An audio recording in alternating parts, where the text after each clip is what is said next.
La balanza de pagos. La balanza de pagos es el registro de las transacciones monetarias realizado por un país y el resto del mundo en un periodo determinado. Todas estas transacciones son determinantes en la economía de una nación, razón por la que de su análisis se pueden llegar a conclusiones para la búsqueda de estrategias y políticas que ayuden a superar una balanza deficitaria, como también a identificar aquellos sectores que aportan más ventaja o superávit. Existen tres tipos de balanza de pagos: la balanza por cuenta corriente, la balanza por cuenta de capital y la balanza por cuenta financiera. En este caso se analizará la balanza de pagos por cuenta corriente para los países de México y Colombia, pero primero pues le damos un poco de la definición de la balanza de cuenta corriente. En esta balanza aparecen recogidas las transacciones de bienes, servicios, ingresos primarios y secundarios. Las transacciones de bienes y servicios contienen las importaciones y exportaciones de productos y servicios. Los ingresos primarios, o también conocido como la balanza de rentas, son los ingresos y pagos por rentas de capital o de trabajo obtenidos fuera del país por residentes en el país o pagadas a residentes en el resto del mundo. El ingreso secundario o balanza de transferencias son los ingresos o pagos sin alguna contrapartida, ejemplo la remesa. Ahora veamos la balanza de pagos de México para el año 2018. De acuerdo al informe anual presentado por el Banco de México en su página web, la cuenta corriente tuvo un déficit por 22.186 millones de dólares, el cual fue el resultado de créditos por 525.376 millones de dólares, inferiores a los débitos que fueron 547.562 millones de dólares. Para contrastar, veamos la información contenida en la presente tabla, donde se puede observar que la exportación fue inferior a la importación de bienes y servicios, como se puede evidenciar en esta parte. También podemos notar que el ingreso primario, o sea, las rentas percibidas, fueron inferiores a las pagadas. Caso contrario, encontramos con el ingreso secundario, como se puede notar en esta parte, ya que fue el único que representó un superávit en las transferencias recibidas, las cuales fueron mayor a las pagadas en 32.678 millones de dólares. En esta otra parte podemos notar el total de créditos y el total de débitos, donde se obtuvo la balanza deficitaria por 22.186 millones de dólares.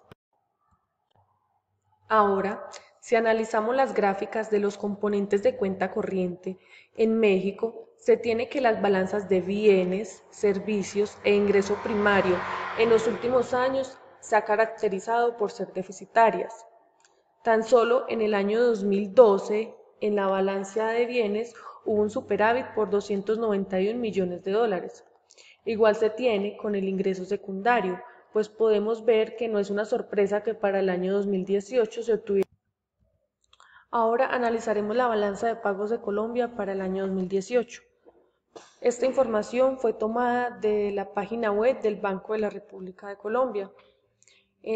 Allí encontramos que durante el año 2018 la cuenta corriente de la balanza de pagos del país registró un déficit de 12.661 millones de dólares, superior en 2.364 millones al del año anterior, o sea, 2017.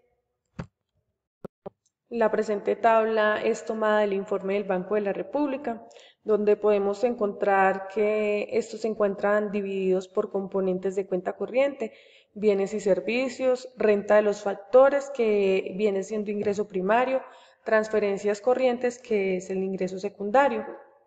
Entonces podemos ver para bienes que las exportaciones fueron inferiores a las importaciones en 5.316 millones de dólares, que los servicios también fueron inferiores las exportaciones que las importaciones en 3.809 millones de dólares.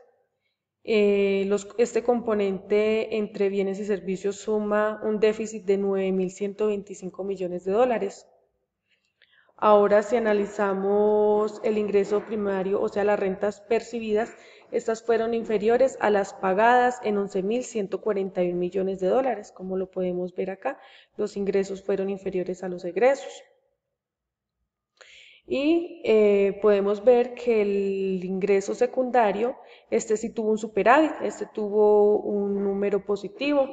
Los ingresos fueron superiores a los egresos en 7.605 millones de dólares, o sea que las transferencias recibidas fueron superiores a las pagadas.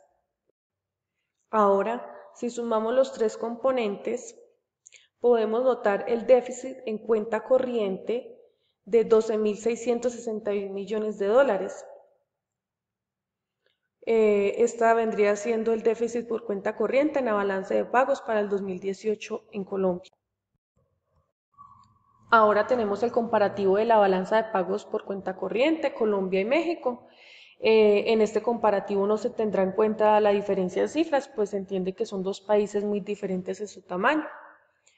Lo que realmente llama la atención es que ambos países presentaron déficit en los mismos sectores o componentes, como es bienes y servicios, ingreso primario de rentas y un superávit en el ingreso secundario.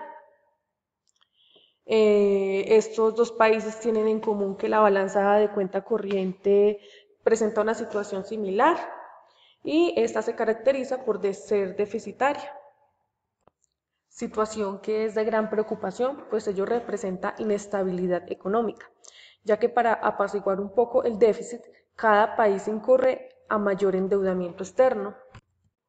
Como conclusión se tiene que, al haber analizado las balanzas de pagos de ambos países, Colombia y México, se deduce que tienen la misma vulnerabilidad en cuenta corriente, pues esta se caracteriza por ser deficitaria. Que en común tienen el reto de superar el déficit en exportaciones y bienes y servicios, además del de su ingreso primario, como también mantener el superávit de ingresos secundarios. También cada país debe replantearse nuevas medidas y políticas que impulsen las exportaciones y mayor ingreso por renta. Estas son las referencias bibliográficas, información que se tomó del módulo de Economía Internacional, de la página del Banco de la República de Colombia y de la página del Banco Central de México. Este trabajo fue presentado por Ivonne Tatiana Parra Ramírez, docente Hernán Darío Munera Espinal. Muchas gracias.